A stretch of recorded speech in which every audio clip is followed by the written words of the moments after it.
What up, guys? It is Johnny from Jettle here, and today I'm joined by a very special guest, Tom Gerrans, who graduated last year. Tom, thank you so much for being here. Thanks for having me. It's a pleasure, and we're all so grateful, and people who don't know you will be grateful after they hear your advice.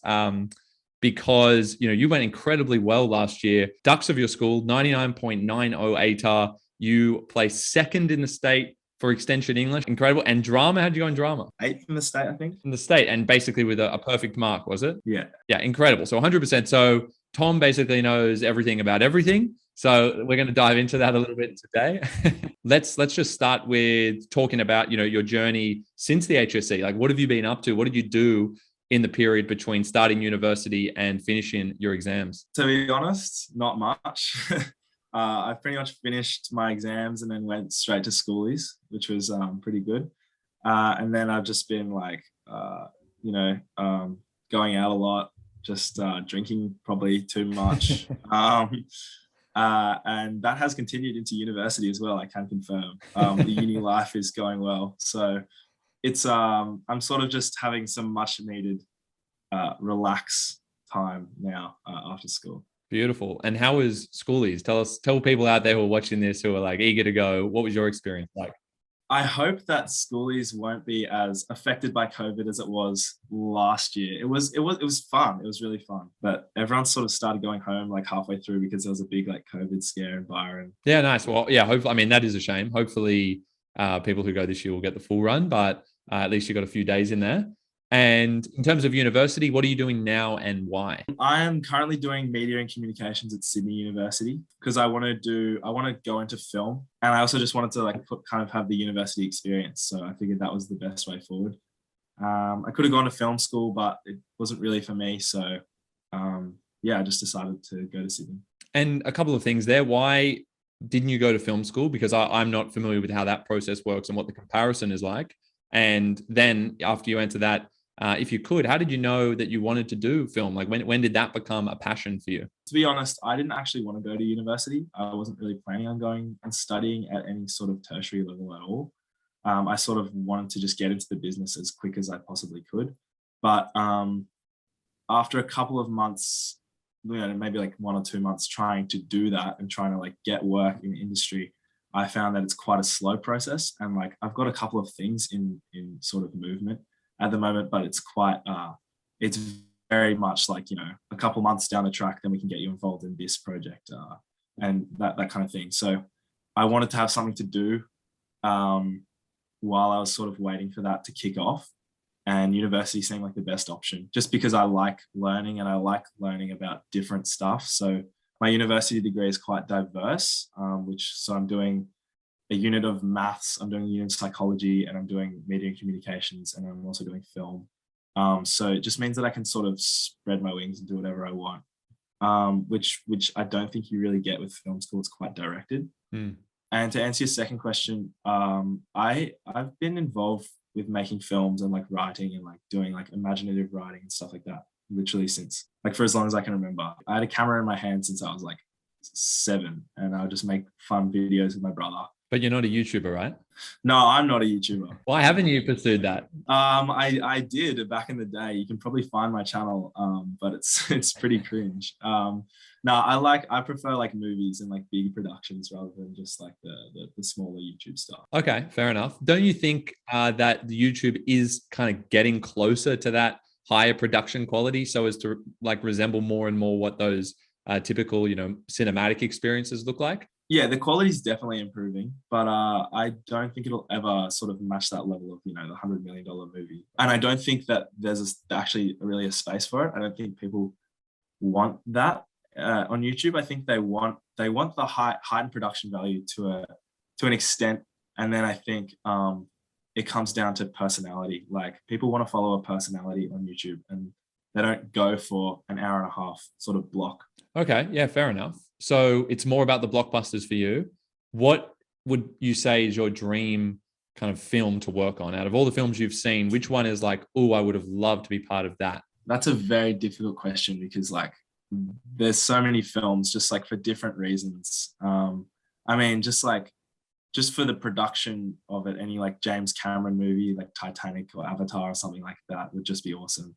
um, or any Tarantino movie, just because of the sheer like the spectacle of the production. I would probably say, yeah.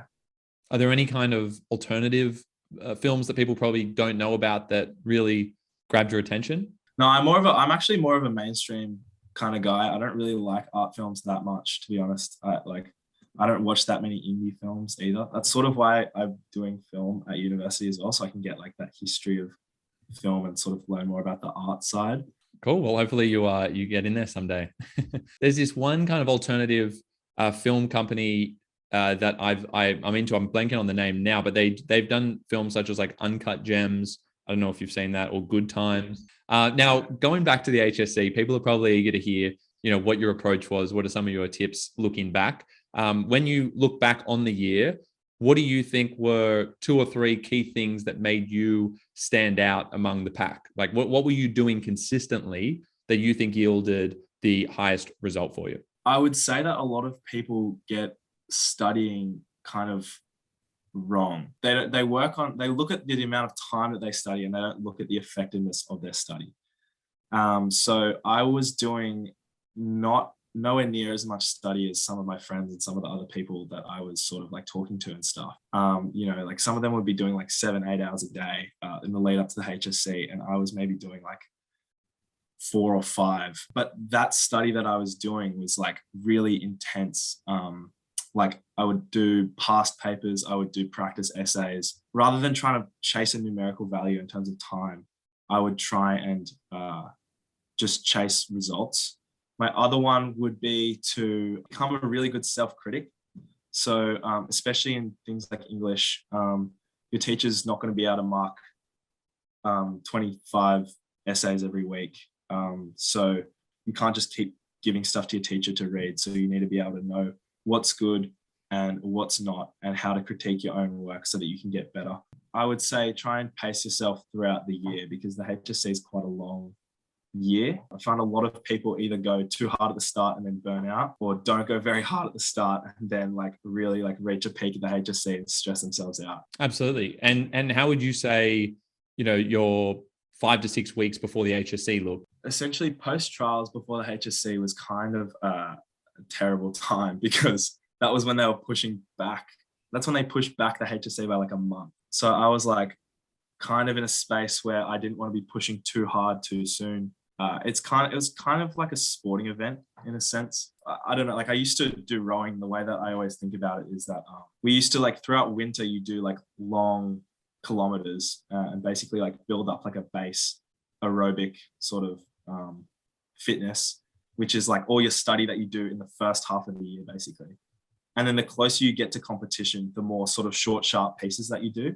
And sort of like really gearing towards that race. I did the bulk of my study and like my research and stuff early in the year. And then when that 6 weeks kind of came around, I was just doing past papers and like exam prep. Like I read the books a couple of times, which was kind of arduous, but it did help. Tell people about that a little bit more, like actually read in the text, because most people don't read the full text. But a couple of people who did really well, like yourself, have said actually it does help. The biggest thing about reading the books for me was that you just understand them more. Like I can pretty much cite The Crucible by heart, which is kind of concerning. But I mean, it was good in the exam. And also the other thing is that it means you can get quotes that not everyone has. That's good advice. So yeah, that was one component of it. Actually getting into the text. What were other important features of your English study, for instance? Okay, so when I say 4 or 5 hours, it did vary.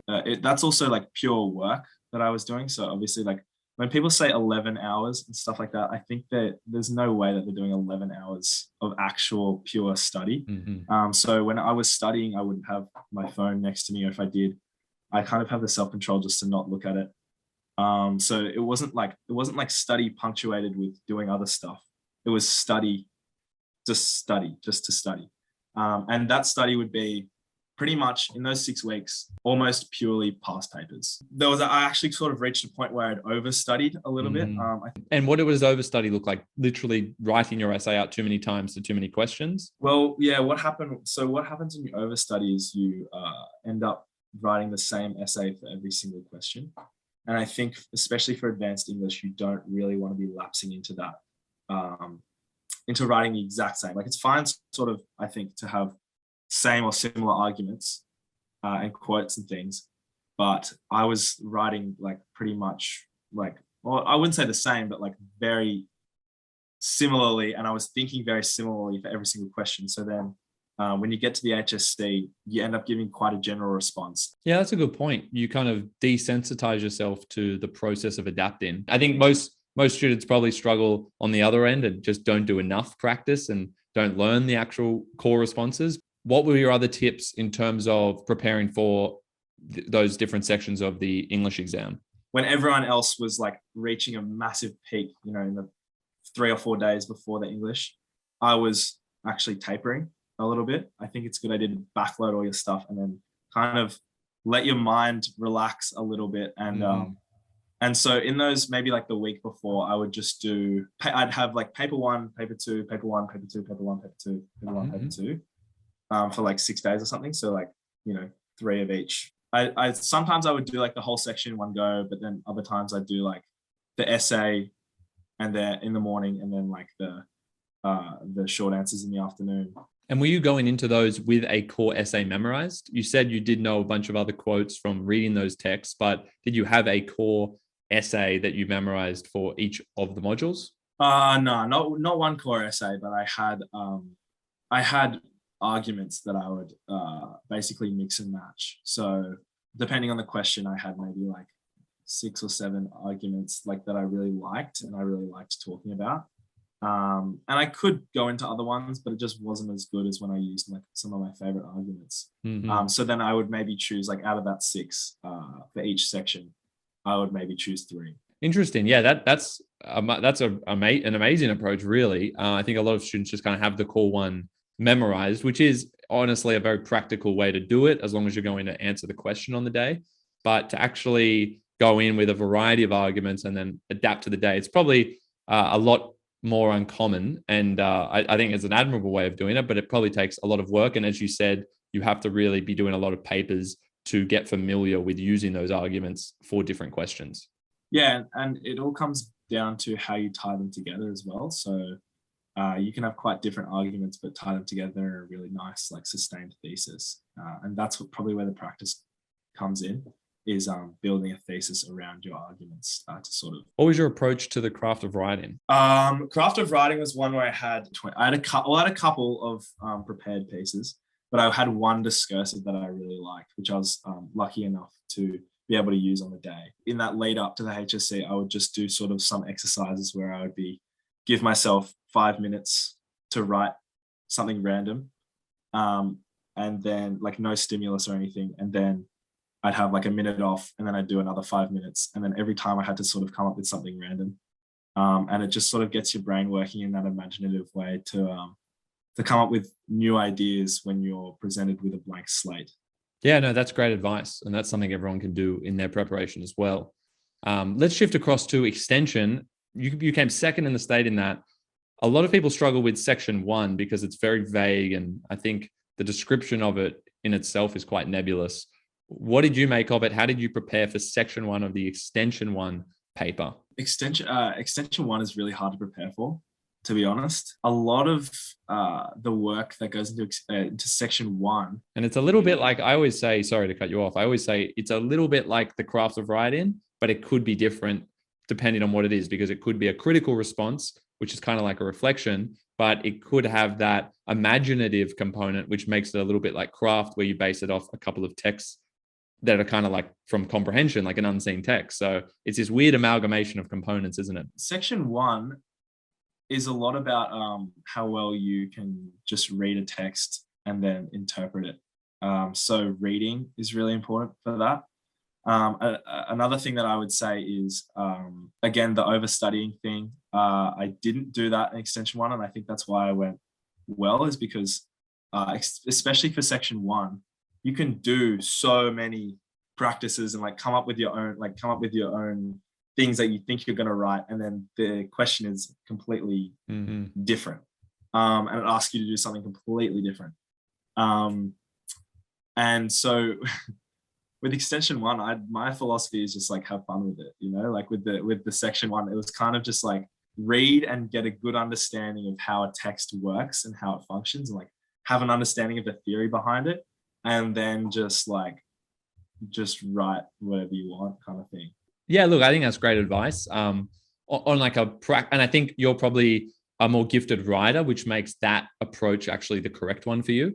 But if you were to give like a really specific regime to someone, based on your experience of doing it, what would be a couple of the components? Yeah, the rubric's super important, just like using rubric language. A lot of it is being able to read a text and understand both the text and its context. So a lot of the stuff that I did extension 2 English as well, so that helped kind of giving me an understanding of the literary timeline and what certain texts look like on that literary timeline. The way that I would respond to like a romanticism text is different to how I'd respond to one dealing with modernism. Yes, and I think that's definitely a go-to thing. I was just going to say, like, some people might be listening and be like, oh my God, like I have to recognize the composer. Like, do you think it's essential to do well, to be familiar with, the form and the context of the piece? Or is it possible to just kind of look at it at face value and just try and emulate or identify, first of all, the stylistic elements in it, and then just emulate those and practice that? Do you think that would be enough, or you need to have some background knowledge of the types of writing? Oh yeah, that would definitely be enough if you're good at it. Like if you can deconstruct a text stylistically.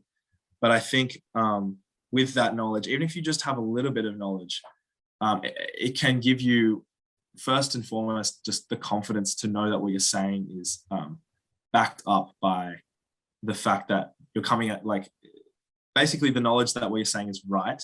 Like if you see a modernist text and you think it's about, like, I don't know, death, then you're like, okay, I'm right.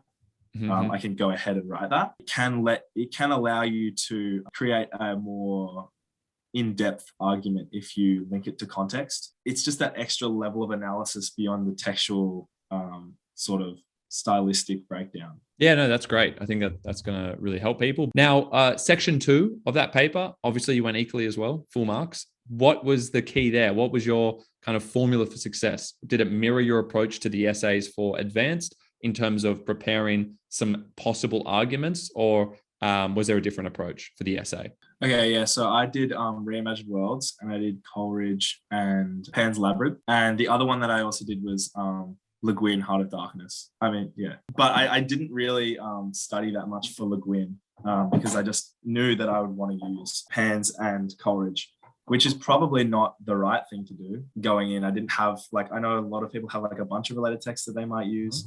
I just had one, and it was Never Let Me Go by Kazuo Ishiguro. And I sort of went in with those 3 texts, but I knew them really well. And basically how I studied for the exam was quite similar to advanced. So I read the texts a bunch of times, did a really deep analysis of them, gathered quotes, then started formulating like my arguments, and then I started writing practice essays. The thing with extension 1 practice essays is they're quite taxing. They're like an hour long. I even like the 2-hour extension 1 paper seemed a lot longer than the 2-hour English advanced paper.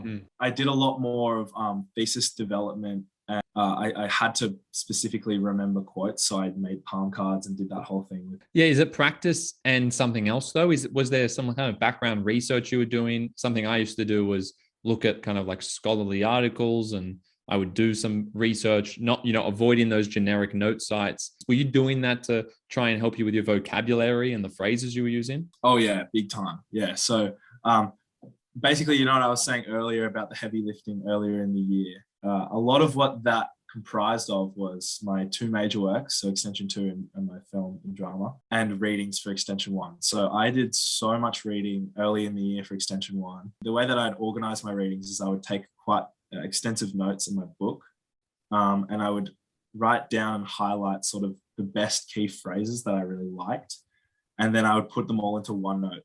And then by the time the exams came around, I sort of organized all those notes and all those phrases and things under key points and themes and things like that. And then I organized them again into like thesis points. Where the practice comes in is synthesizing that sort of stuff into your own words and making it flow in kind of an original way. Yeah, absolutely. I think they're the two key components there. If for those listening, if you really want to push a write-in, the quality of it, the flow, the flair, it's those two parts, right? Front loading the research element and using resources that are actually valuable and sophisticated and that are going to introduce you to some new language and push your conceptual understanding of things. So front load that, do that earlier in the year, get that out of the way, organize your notes, as Tom said. And then later on, as you progress, as you approach assessments, doing lots of practice at actually using those elements that you found from the research and integrating them into an essay that is still reflective of your own voice. And I wanted to ask something about the structure as well. People are probably interested. How did you structure your final essay in the HSC? Yeah, so I had one paragraph intro, which it sort of was similar to like the double barrel. I mean, like there was a bit of like a conceptual talk at the start, and then you really introduce the texts. Did you do at least one sentence per text? Yeah, so the way that I did it was I kind of tried to compare my texts. So it was like, while text A does this, text B does that. And then I would try and insert as much context as I could. So those topic sentences, just to go back on that, did you say they were conceptual, like you weren't mentioning text, or you did in some of them? The topic sentences for each were conceptual. Yeah, so just to clarify, weight-wise, did you give more weight in terms of words to the prescribed and then the related was a little bit less as a percentage? I have no idea what the exact percentages would be because I was trying to approximate them the whole way through. I would mention Never Let Me Go in pretty much every paragraph, but I definitely did mention it. I definitely went into less detailed analysis in that related text than the other. Yeah, because I think that's something people wonder, like how much weight should I give to the related? Should I have two relateds? But this just shows you can have one related and do a little bit less than the prescribed. And that actually can help you have more depth in your argument. And you can go deeper into those prescribed texts, which I believe, this new syllabus really wants you to do. It wants depth over breadth. So that's good advice as well. And structurally, yeah. Yeah, I mean, to be honest, I think that it's probably good to hear what I did, but like, I think that you can do whatever you want in extension one. That's kind of the beauty of it. I still don't think that like I'm in any position to be giving that kind of advice to people. Like, I don't know.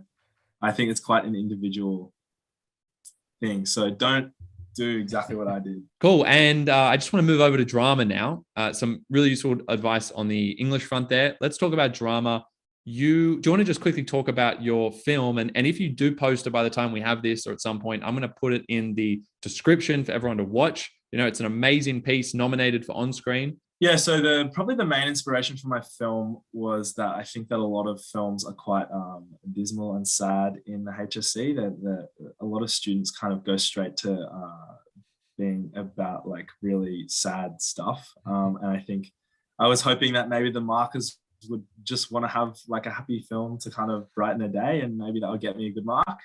So mine's it's just basically a love story between these two people, and the main character is a guy who finds this tunnel where he can go back in time, and he basically uses it to try and talk to the girl that he likes. But at the end they find out that there's I won't spoil it, but they find out that maybe you should just be yourself and not try and be such like a perfect version of yourself. Yeah, no, awesome. I think like it's a simple concept, but it would have been quite complex, I imagine, putting together like the time portal thing or like making that seem real. Was that hard to piece together, or was it more just like implied? I mean, probably the most difficult part of that was finding the location for the time portal. So I used the graffiti tunnel at Sydney Uni, which is quite a cool place to go. So, but once I had that graffiti tunnel, it wasn't really that difficult, because what you find in drama and in film is you can pretty much do anything and the audience will actually accept it. Especially in your group project, you can do a lot of stuff. You can get away with a lot of stuff, and the audience is actually smarter and will understand more than what you think. And it's like about ownership, right? Like if you own that frame that you're set in, then naturally the viewer becomes absorbed into it and, as you said, accepts it and embraces it. Yeah, definitely. Cool. And take us through the theory component. Well, luckily I had a great teacher, and we had quite a lot of practice doing doing like drama essays and stuff, and we had a lot of feedback. So basically, I went in with prepared essays, and since I was so well prepared, and basically just rewritten a bunch of drafts and kind of made them as perfect as I thought they could be. I just went in there and wrote the same thing that I'd been writing since the beginning of the year, and yeah, thankfully I went pretty well. I'll say. So with those, was that more of a memorization task? Like, did you feel like you could have those core materials in your head and use them a little bit more than say English? Definitely. Yeah. Drama's much, like I wouldn't say it's more prescriptive than English, but it's much easier to remember. But you do have to be careful though, because you don't want to just be writing down what you've already planned. You do want to be including the question in that. But that's in terms of the topic sentence, and the introduction, I think, is kind of more dynamic and more like English. And then the actual analysis of my essays stayed pretty much exactly the same. Okay, cool. And how long would you say on average, each of those essays were? And you can either describe it in pages or words. I always caveat this with, anyone listening, make sure you actually time your own writing, because you might write slower or faster than Tom, and therefore have to have a different amount of words that you use as your approximate kind of goal there for the actual exam, allowing for time to adapt, of course, as well. So, how many pages or words do you remember having in your essays on average? I didn't write a copious amount. I think I wrote like 1,100 maybe words. 1,150, I think, was like probably the average amount of words.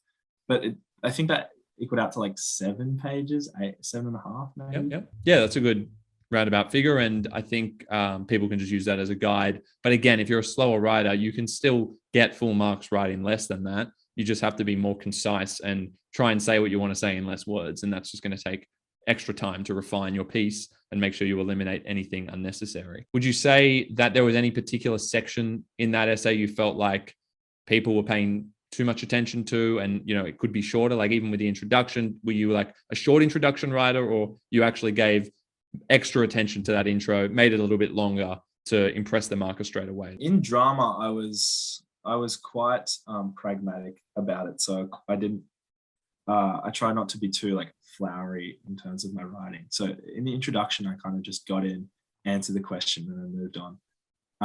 And then in my paragraphs, I think where the volume of my essay came from was like I used a lot of director's choices. So like things that we did, and then I'd have like a sentence analyzing each one. So I know a lot of people might do like all their choices in one go and then all their analysis.